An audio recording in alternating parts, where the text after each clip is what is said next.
Live from KSAT 12, the News at Noon starts right now. Today on the News at Noon, a house fire leaves a roof destroyed. Plus, we're tracking some small rain chances. And it's not the only thing to keep in mind this weekend as you make plans. There's also a traffic alert because of a road closure due to more construction on the northwest side.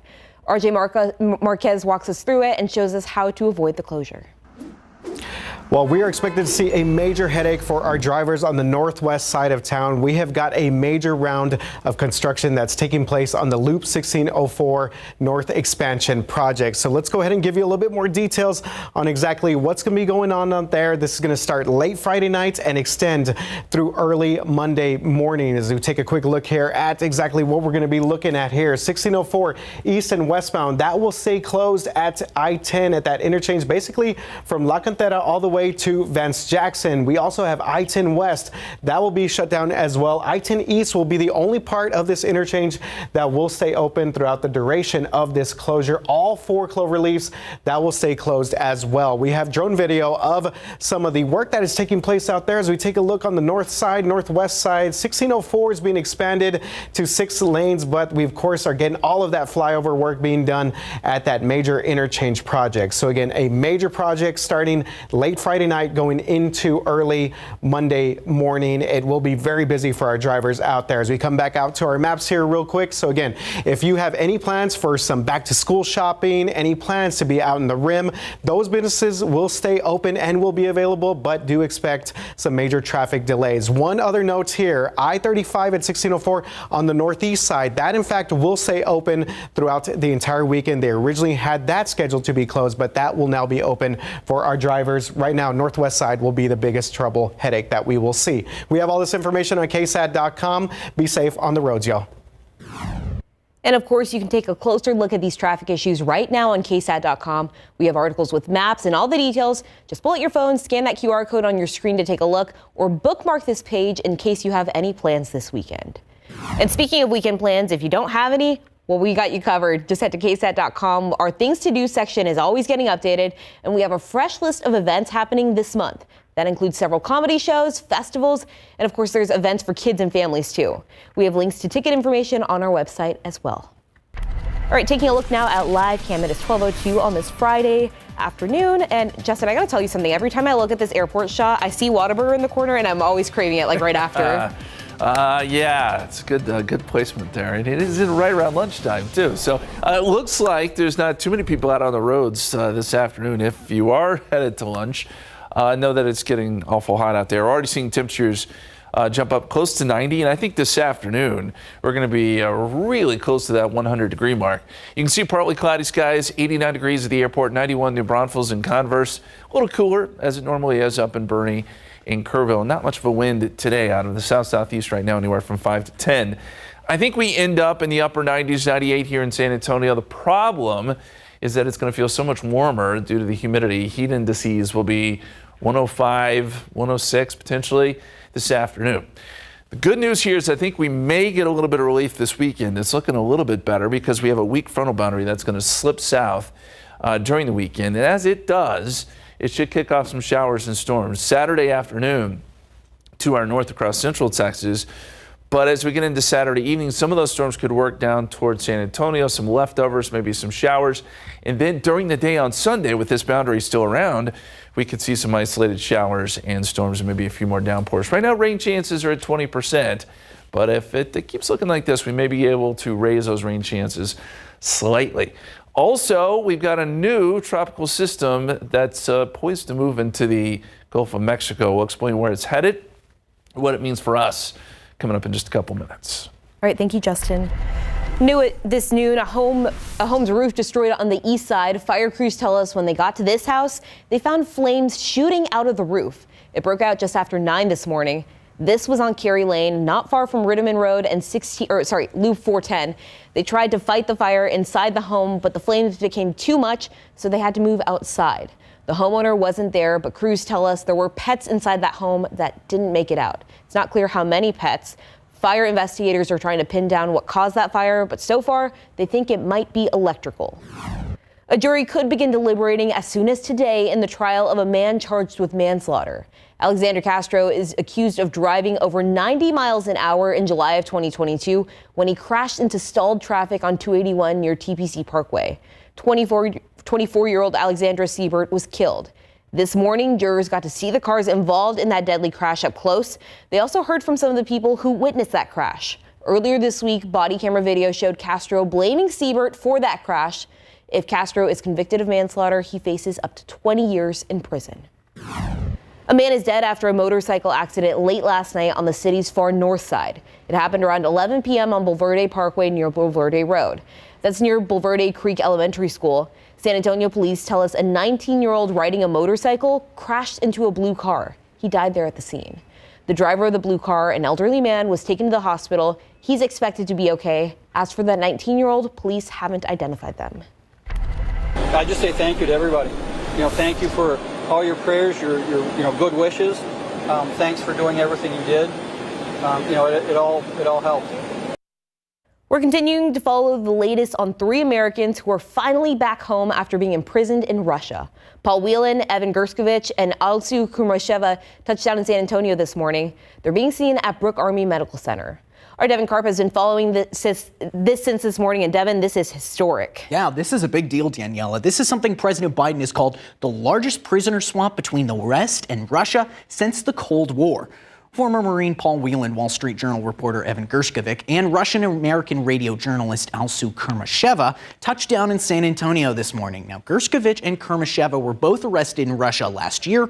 Gerskovich was accused of spying while working on a story about the Wagner mercenary group, according to BBC. And Kurmasheva, she was arrested while dealing with a family emergency in Russia. Now, Paul Whelan was at the wedding of another former Marine when he was arrested 5 years ago and says the support of everyone back home helped him get through his time in Russia. I had thousands and thousands of letters and cards coming in. So many that the FSB stopped giving them to me. But there were people all over the world, and they were sending in small amounts of money in their letters. There was just tons and tons of support. You couldn't believe it. Now, as part of the prisoner swap, the U.S. and several other countries ended up releasing 8 Russian prisoners back to Russia. All right, Devin, and to give our viewers some context, this isn't the first time that something like this has happened where people have come here to San Antonio. No, it's not. It's actually standard procedure for this. I mean, for example, in 2022, when WNBA player Brittany Griner and Marine veteran came here in 2022, they all both went to San Antonio. It seems to be what the industry wants. Yeah, and so once they get here, well, they're here in San Antonio. And once the evaluations begin, what does that look like? Well, the evaluations are different for every person, right? Because it depends. Sometimes it can be easy as fixing physical illnesses like colds, making sure people are up to date on their vaccines, anything they need. But sometimes it can be a bigger battle to help any of the former prisoners deal with trauma, anything they experienced over there, and getting them back to their mental health. Now, it's not the same for every person, but that's why they try to have an individual evaluation and clearing process. We're going to have more on this topic coming up at 12:30, specifically about the mental health and making sure that the prisoners who come back are okay. All right, Devin, thank you so much. Well, still ahead, the Dallas Cowboys training camp still underway. Our Mary Rominger has a look at all the action still ahead. And the rain might make for a messy commute, but at least some people are grateful for that recent rain. Why at least one business near Medina Lake says it's feeling hopeful even as they get creative amid the drought.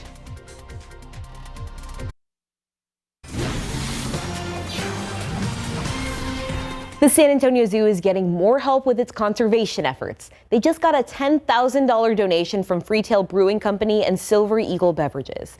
The zoo has actually partnered with these companies for several years. That includes the beer Con Cerveza. I know a lot of people are going to be cracking cold one open or heading out to the zoo as they enjoy these last couple of weekends of summer before school starts. It's true. I imagine a lot of people are out back to school shopping too. As we look outside with live cam, it's going to be a very hot afternoon. That much we know. The aquifer had been doing so well. Now it's starting to fall. It's down half a foot to 635.7. So we're headed in the wrong direction again. And in your pollen count, fall elm, which it is the season for that, starting to jump up. It's in a moderate category. 440, molds, pigweed, grass are all low. As we showed you at the top of the show, there are some rain chances this weekend, and we have a new potential tropical cyclone that is set to move into the Gulf of Mexico. We'll show you where it's headed coming up.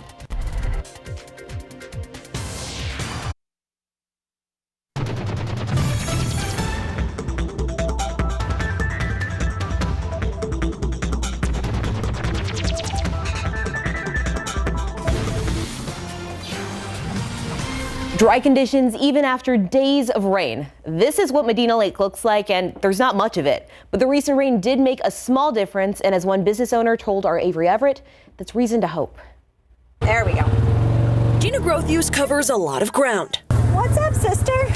Oh my gosh. Her family has owned hundreds of acres off Medina Lake for 6 generations. You'll see the rest of my cows. But the only thing that's been a constant in their life is change. You need to just get used to it. Especially now that the man-made reservoir only sits about 3.6% full. Out here, it's green as far as the eye can see, but in reality, we're standing right in the middle of what should be Medina Lake. If the lake levels were full right now, we'd literally be underwater. That's why businesses say they have to get creative to continue to draw the crowds in. We just haven't turned back. Growth says she's selling an experience at the Lake Medina RV Resort instead of the water. Pool days, game nights, and even rides up the mountain. There's a lot to share. She says recent rain has made the Medina Lake community hopeful. This was just dry. So just this week now it's flowing. Yeah. Wow. It was completely dry. So it's exciting then to see the water flowing. Oh my gosh. That's what we live for. But it's nowhere near enough. We are now entering where the lake should be. This area has learned to adapt, but they're still looking ahead to the future. I think, visitors have changed, but our community is strong. Because while this is all dry land now, there's no telling what tomorrow could bring. It'll rain again. It always has. Yeah. Always has. We've never had a time in history where it did not rain. Eventually. You gotta wait. Avery Everett, KSAT 12 News. You know, the crazy thing for me in that story was seeing her standing in the middle of the lake. And I mean, she said she should have been underwater, and it's just dry. It's just dry. And I remember back in 2011, roughly 2011 to 2014, we went through the same thing. And then in 2015, filled up. So she's exactly right. It can happen. All it takes is a tropical system or something to come in there. But we are hurting in a big way right now. Even the recent rains in July helped, but we're still, as Avery said, only at 3.6%. So that's where we stand with Medina. It's down 88 feet. Canyon Lake's still in a world of hurt too, 57.7%. But as we said last week, at least these numbers did come up some with these recent rains. It's a step in the right direction, but we need more rounds of rain. Don't know that we're going to get a lot over the next 7 days, but we are keeping our eye on the weekend. There's some potential there. Before we get to the weekend, though, we got to deal with this heat. Take a look at the forecast heat index today across the state of Texas. 114 in Texarkana today, 108 in Tyler. There are heat advisories up across the northeastern portion of the state, and here in San Antonio, I think our heat index probably tops out around 105. So it'll be very, very toasty later today. Air temperatures probably around 98. And if you have evening plans, if you're going to be out and about, maybe going to dinner tonight, just know that you may want to avoid the patio unless they got some good fans, because temperatures are still going to be in the mid 90s, even around 7 o'clock, and heat indices probably still 100 plus at that point. By 10 o'clock, we are dropping into the 80s with mostly clear skies. So what about the relief this weekend? Are we going to get any? It will all hinge on where this front ends up. It's a weak front, but it is sinking south. And I think that by tomorrow evening, it'll get pushed south by some thunderstorm activity. And so this is 5 o'clock tomorrow. Storms are still to our north, but if we get enough storms to develop here, it probably pushes that front a little further south. And by late Saturday, some storms and maybe some leftover showers could push all the way down into the hill country or San Antonio. And then on Sunday, with that boundary still around, we should see more isolated showers and storms redeveloping.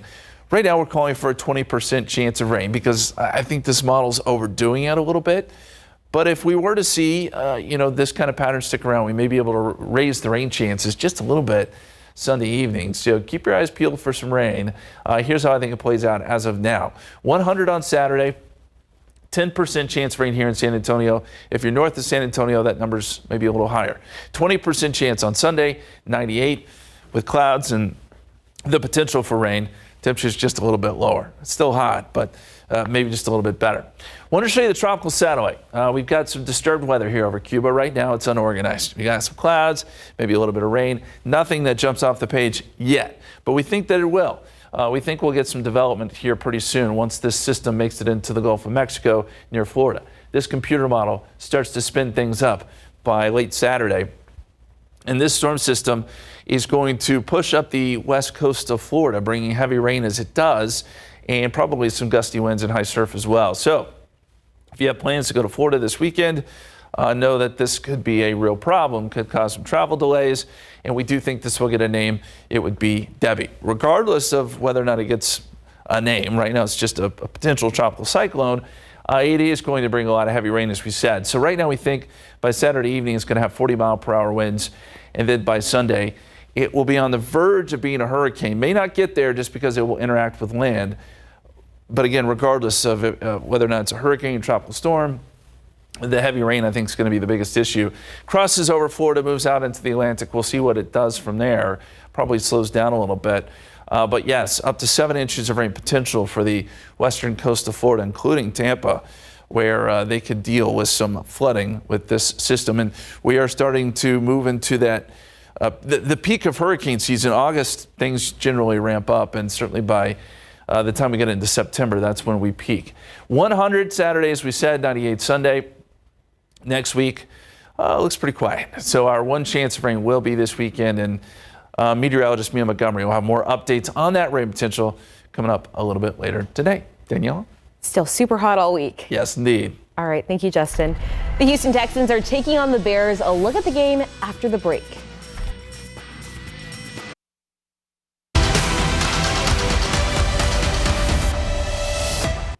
Houston Texans Hall of Fame wide receiver Andre Johnson was honored along with the rest of the 2024 Hall of Fame class before the Texans faced the Bears last night.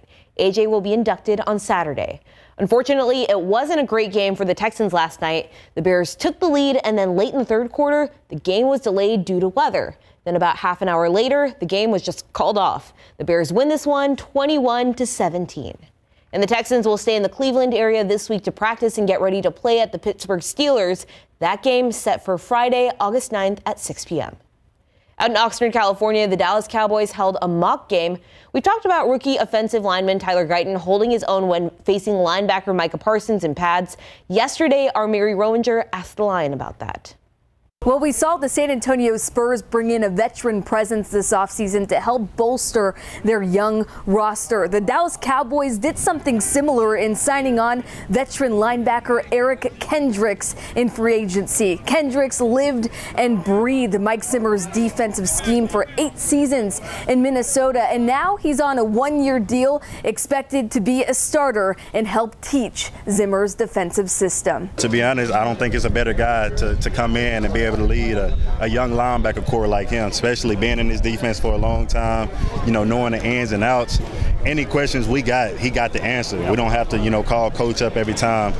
EK got the answer. So being out there on the field with him, it's like, okay, he gonna put me in a position to make plays, and now just feeding off that energy and running around and playing football. He knows the system inside and out, but he's super professional. He's the same guy every day. Very diligent, very detailed, great communicator. Just have coached a lot of games against him. Extremely instinctive. Has a clear understanding of what the offense is trying to do. You don't get things by him 2 times in a row. And he's a guy that commands a lot of respect already in the defensive room. So thankful he's here. Now, that's high praise all around for the former All-Pro talent. We've heard Zimmer is a quiet guy, so Kendricks being an extension of Zimmer's voice is key for the Dallas Cowboys. From Oxnard, California, Mary Rowinger, KSAT 12 Sports. All right, here's the 2024 Summer Olympics medal count. The USA leading the way with 40 total. Yesterday, Simone Biles contributed to that medal count and made history, getting her second all-around Olympic gymnastics title. That's 8 years after her very first one. And swimmer Katie Ledecky became the most decorated American woman in Olympic history. She won a silver medal yesterday in the 4x200 meter relay to win her 13th medal. Very impressive. Well, a new effort to go after scammers, how it's targeting crooks who trick people using banking apps. And it's a big story we've been following all day, that major prison swap between the U.S. and Russia. Those freed Americans back now after landing here in San Antonio. But even though they're home, there's still some hurdles they could face, especially when it comes to their mental health. Details in the next half hour.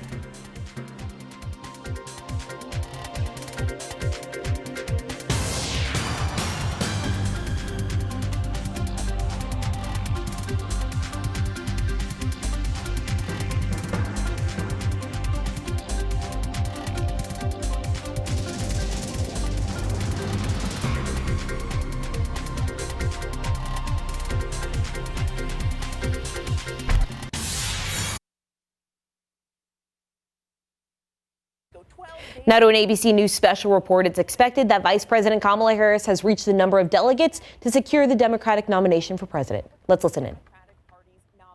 We have never in our nation's history seen something like this. And now we are going to be on this remarkable 95-day sprint to the finish. It is going to be a well-funded sprint. Her campaign this morning announcing just in the last 2 weeks, they have raised $310 million, a record haul. You heard Kamala Harris there. She says she is ready to fight. She is ready to win. And the next big thing, Whit, of course, is that she now is making that most consequential decision of who will be joining her on this ticket. And Mary, let's talk about that. It's really crunch time in this so-called Veep stakes. What is the latest in her efforts to select a potential running mate?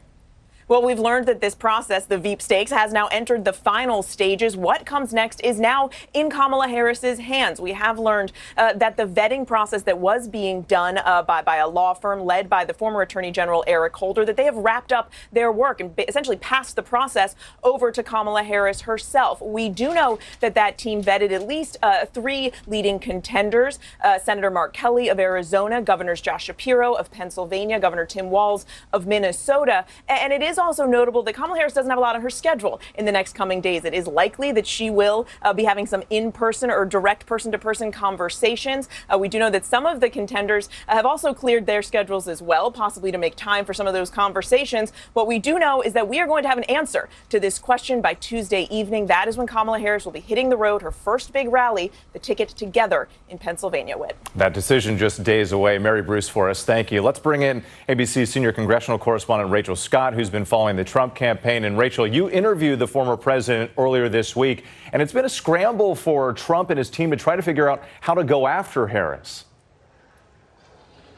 Exactly, Whit. Look, former President Donald Trump and his senior advisors really wanted to run against President Joe Biden, especially given all those questions about his age and his mental fitness. And so now the tables have sort of turned. They have a new candidate in this race that they're running against, and she's gaining some clear momentum there in the polls, really narrowing, closing that gap among very key demographic groups. And so now we're seeing the former president. At first, he shifted his focus and talking about the administration's handling of immigration and the border, and really focusing in on Harris's role addressing the root causes of migration. But here at the National Association of Black Journalists Convention, I had an opportunity to press former President Donald Trump on some of these attacks from Republicans on Harris's race and identity. And we saw the former president question Vice President Kamala Harris's race and identity, going after her, even raising the possibility that she might be a DEI hire, short for diversity, equity, and inclusion. The former president there making that very clear. The Harris campaign really laying off of responding to that, saying that Donald Trump is showing exactly who he is. One thing is that very certain here, Whit, though, Vice President Kamala Harris is a Black and Indian descent. She graduated from a historically Black college and also is a member of historically Black sorority, Whit. All right, Rachel Scott for us. Thank you. Let's bring in our ABC News Washington bureau chief and political director, Rick Klein. So, Rick, give us the state of the race right now. We know that the polls have shifted a little bit here, but still an uphill battle for both candidates. Yeah, with the race has entirely reset, but that doesn't mean it's not close. And in fact, if you look at some of the most recent national polls, you're seeing Trump +2, Trump +3. The most recent national poll we saw is that +1 out of Reuters Ipsos, Harris narrowly ahead. The 538 polling average reflects a similar story. Trump was leading consistently, but now Harris is on top, up by a little more than a percentage point. Still a very, very close race. And in the battleground states, we just got these numbers in from our partners at 538. Look at where Joe Biden was on the left. That's where things stood when he exited the race. You see Trump leading in all 7 big battlegrounds. Now Harris up in 3 of them, and the margin closer in all of them. Right now she is numerically at least ahead in the 3 biggest battlegrounds in the upper Midwest, Wisconsin, Michigan, and Pennsylvania. If she wins those 3, she wins the presidency. And Rick, just to emphasize this, Kamala Harris won this nomination without a single primary vote. We haven't seen anything like this in half a century. It is astounding and it is not preordained. There was an opportunity here for Democrats to challenge her when Biden exited the race. In fact, a lot of top Democrats and donors were advocating for that. They wanted an open convention, or at least an open process leading up to the convention. But in the hours after Biden stepped aside a week ago Sunday, you saw the Harris machine whir into action and lock the nomination down in record time and record speed. Technically, she never got a single primary vote. People voted for Joe Biden, not for Kamala Harris. Those delegates were Joe Biden delegates, and now well more than a majority supporting Harris, putting her on track to become the nominee. Unprecedented and historic. Rick Klein, thank you. And our coverage continues on ABC News Live and abcnews.com. I'll be right back here with the entire team for World News Tonight. For now, we'll send you back to regular programming. I'm Whit Johnson in New York. Have a great day. All right, that was an ABC special report. Kamala Harris has enough Democratic delegate votes to be the party's nominee. So, of course, we're going to have more about that coming up at 5 and 6. But for now, we're looking at live right now outside at the airport. It's starting to get cloudy out there. Yeah, a couple clouds in the shadows moving right over the airport. It's nice when you can get some of those shadows from the clouds. Cools you down temporarily, but it is going to be very warm this afternoon. That much we do know. Let's look at the satellite picture, and you can see where the morning clouds were and how they've pretty much gone away at this point. We are going to see a few clouds this afternoon, but not many, and that will lend itself to some hot temperatures. Here's where we think the heat index, actually this is the current heat index, 102 here in San Antonio. That's what it feels like at this moment. So you can only imagine it's going to get much worse as the day wears on. The heat index currently in New Braunfels is 106. If it goes a little bit higher than that, you're really starting to drift into that territory where you got to be awful careful deciding how much time you spend outside. Forecast for today, 95 at 2 o'clock, 98 at 5 p.m. That's where we top out. 93 at 8 p.m. and down to 86 by 11 p.m. with mostly clear skies. And very quickly, if you're heading down to the beach this weekend, I know it's one of the last weekends before school gets started. It'll be busy down there, but the forecast looks good. Well, we have some rain chances here. I don't think we see any down along the coast in Port A and Rockport. Temperatures being in the mid-90s. Water temperatures 86 to 89, so it's still plenty warm down there. And it will not be affected by that tropical system that is coming into the Gulf that could potentially become Debbie. We're going to talk more about that, actually, coming up here in just a few minutes. Daniela? All right, sounds good. It's the largest prisoner exchange between the U.S. and Russia since the Cold War. But as 3 Americans are celebrating their freedom, experts say this experience will likely impact their lives forever. Devin Karp has more on the mental health hurdles those released may now face. A historic prisoner swap, but after prolonged detainment, those released from Russia may have a long road ahead when it comes to mental and emotional well-being. I think anytime somebody goes through a major life disruption, like being detained and imprisoned, there's going to be a readjustment period. At Ohio State's Wexner Medical Center, Ariana Gallagher works with patients who've gone through trauma. She says people process it differently, and not everyone will have a hard time afterwards. But she says for anyone who has gone through stress or trauma, it's important to be aware of post-traumatic stress disorder signs, including sleep disturbances, intrusive thoughts, flashbacks, nightmares, being easily startled, increased irritability, anxiety, and avoidance of people, places, or things that act as triggers. It's natural to want to avoid having that experience. So for a lot of people, their world starts to become a little narrow because of those avoidance behaviors. With the right support, Gallagher says those struggling after a trauma can find relief, many times through therapy. I think the take-home message is that there's hope. You don't have to continue to suffer. Devin Karp, KSAT 12 News. Gallagher says having a support system is critical for anyone who's gone through a traumatic experience.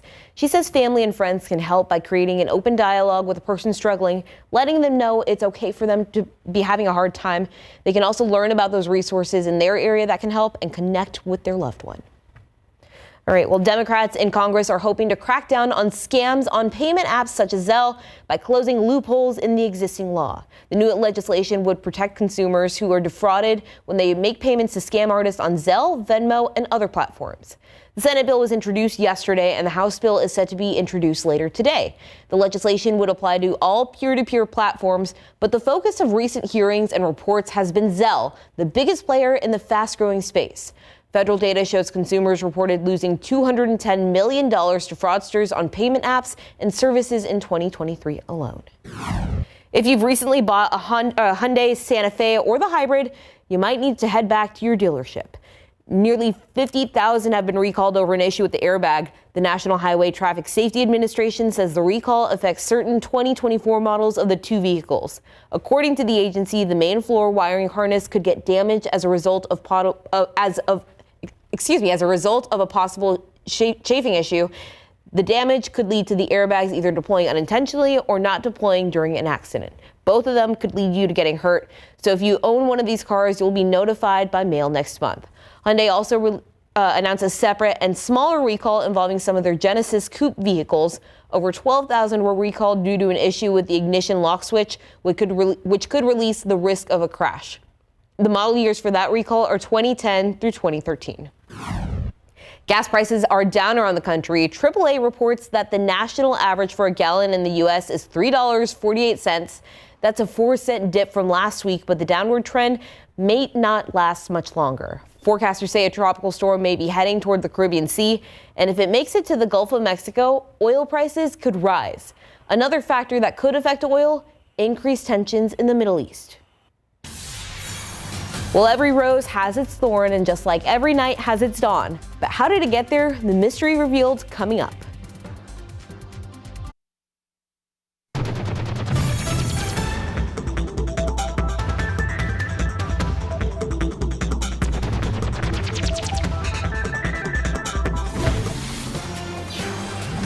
If you need to do some painting around your home for a summer refresh, we can help. Digital journalist Ivan Herrera looks at the best paint for your buck and your brush. If you've painted anything, you know the prep work is often the hardest and the most annoying part. The same can be said for Consumer Reports' paint testing. The amount of prep work that goes into it is a lot. We actually have to prep all the paint boards. We have to cut them to size, and then we have to mark them off. When the samples are ready, testers run exterior paints through a mildew resistance test. And of course, a weathering test to see how well paint stands up to the elements after years of exposure. These samples are left on CR's roof for 3 years, which simulates 9 years on a home. They're tilted south to amplify the sun's effects, and every year, inspected for cracking, dirt collecting, and fading. If you're planning an outdoor paint project, CR recommends Behr's Ultra Exterior or this Clark & Kensington exterior paint. For staining, this top-rated Behr resists fading, cracking, dirt, and mildew. Plus, it holds up even after 3 years in CR's weathering tests. For interior paints, testers look at how well each one can cover and resist oil and water-based stains. And, as any painter knows, covering a darker color can be very difficult. So, these tests show how easy or how hard that is with any given paint. Pro tip for all paints and stains: don't shop by name brand alone. I would say that's not a good idea because the same brand can have different formulas and they can vary per test on how well they do. If you're looking to freshen up a room inside your home, this Behr Marquee, available at Home Depot, provides excellent coverage and stain resistance. The same goes for this HGTV Home by Sherwin-Williams, available at Lowe's. Now, all you have to do is pick your favorite color. Ivan Herrera, KSAT 12 News. Okay, Justin, so I recently bought a house. I'm learning all the adult things, and I did not realize how expensive paint is and how, it's like a whole, week-long thing, right, to, get a room? It's a lot of work, and Ivan just shows you got to be picky about paint. I know. I didn't know there was different sheens for paint. There's, eggshell, satin. Oh, yeah. It's a lot of, good luck to you. It's a lot of work. 89 so far today, 79 this morning, the low. So we did not cool off that much at all. 97 is the average, 76 is the average low. The record is 103 set back in 2011. That was a really dry year. We are going to be near 100 today, but I don't think we make the record. We could be above 100 by tomorrow. Another look at that weekend forecast is coming up.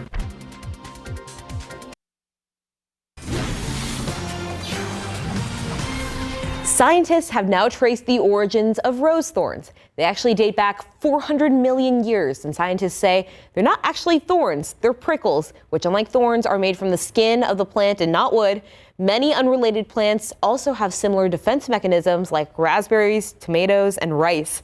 Researchers tracked these spikes to an ancient gene family named Lonely Guy. The genes can turn on and off the prickle trait in many species, and that's been happening for nearly 500 million years. So now that we know where prickles come from, it may help scientists develop roses that don't have them. I didn't even realize, I know this sounds dumb, but I didn't realize rice was a plant. I mean, I didn't really think about that either. And it went prickles or thorns or? Who cares? Yeah. It still hurts. Yes. Regardless of what it's called, it still hurts. But that's cool that maybe they can produce roses without thorns. That would be very convenient. Yes. Kind of ruins Poison's song, but neither here nor there. Let's take a look at the hurricane season because we're starting to head into what will be a pretty busy season, it looks like. As you look at the Atlantic hurricane season, we're starting to climb that mountain. So you see, we are here. We are at the beginning of August, and that's where things really start to pick up. This yellow line represents the number of named storms on average. The orange line represents the number of hurricanes, and it's at this point where we usually start to see things ramp up. We do have a potential system out there. I'll show you in just a second. But as we get into September, and it's about September 10th or so where we peak, you would expect that there will be a lot of activity in the Atlantic. And we think, just because of the way things are setting up, the warm waters, it should be a busy year out there. Tropical satellite over the last 3 hours. So we're just getting our first glimpses here of the visible satellite. And you can see that there's disorganized cloud cover and some rain here over Cuba. Doesn't look like much yet, but it's moving into an area which I think will become favorable for development. And we look at one of our computer models here, and it wants to spin something up pretty quickly. So we get into Saturday evening. We've probably got some sort of tropical depression or tropical storm on our hands, and it's going to be putting down some pretty heavy rain on the west coast of Florida. That will certainly be the case as we get into Sunday morning. This becomes more organized, and the question will be, does it move over land or does it stay out over the water? If it stays out over the water, this thing has the potential to strengthen a little bit more and put down even more heavy rain in places like, say, Tampa. Then it will continue to move north towards, say, Gainesville, Jacksonville, before crossing over into the Atlantic. It will be busy in Florida over the weekend, that's for sure. This is the official track from the Hurricane Center, how they think this will play out. And by the time we get into Saturday, we're talking about 40-mile-per-hour winds. But then by the time it makes landfall potentially on the west coast of Florida, winds could be up to 65 miles per hour. This would be Debbie, by the way. Looks like it probably will get a name. And then it, again, will move out over the Atlantic, probably stall a little bit. This could bring some heavy rain to the Carolinas, too. So we know that, yes, it is going to get active in the tropics here soon. But the good news for us, we do not expect any impacts from what will likely become Debbie. We're just seeing partly cloudy skies here and warm temperatures. 89 degrees at the airport right now. Already feels like it's in the upper 90s because humidity levels are so high. 91 in Braunfels, 91 in Converse, upper 80s currently in Kerrville. And there is the current heat index, 102. The airport feels like 104 at Stinson. Feels like 102 in New Braunfels, 101 in Nixon. This is pretty brutal heat, and it's only noontime. So know that this is going to get worse before it gets better. Heat indices may jump as high as 105 this afternoon. Air temperature will be up around 98. And it takes probably until 10 o'clock for us to drop below 90 degrees. So a very hot and mostly clear afternoon and evening. As we look forward in time, we could start to see some rain come back into the forecast. And reason for that, we've got some disturbances rotating around a ridge of high pressure. And that also helps to push a boundary down into central Texas tomorrow. So this is 5 o'clock on Saturday. Showers and storms are generated along this line, this boundary, and it may help to push the boundary a little bit further south. We'll see. But I think by Saturday evening, some of these storms could push down into the hill country, probably weakening as they do. And then we could even see a few showers as far south as San Antonio, late Saturday night, early Sunday morning. Then the question becomes, where is the boundary? Do we have a bunch of clouds, and can we get some instability back in the atmosphere? If we can, then by Sunday afternoon, with this boundary around, we would see some more isolated showers and storms. I don't think it'll be this widespread. This model's overdoing it a little bit, but it gets the idea across.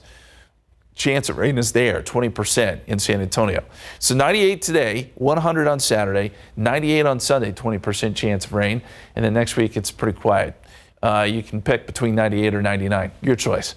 But that's basically what we're looking at with mostly sunny skies and overnight lows staying right there around 80 degrees.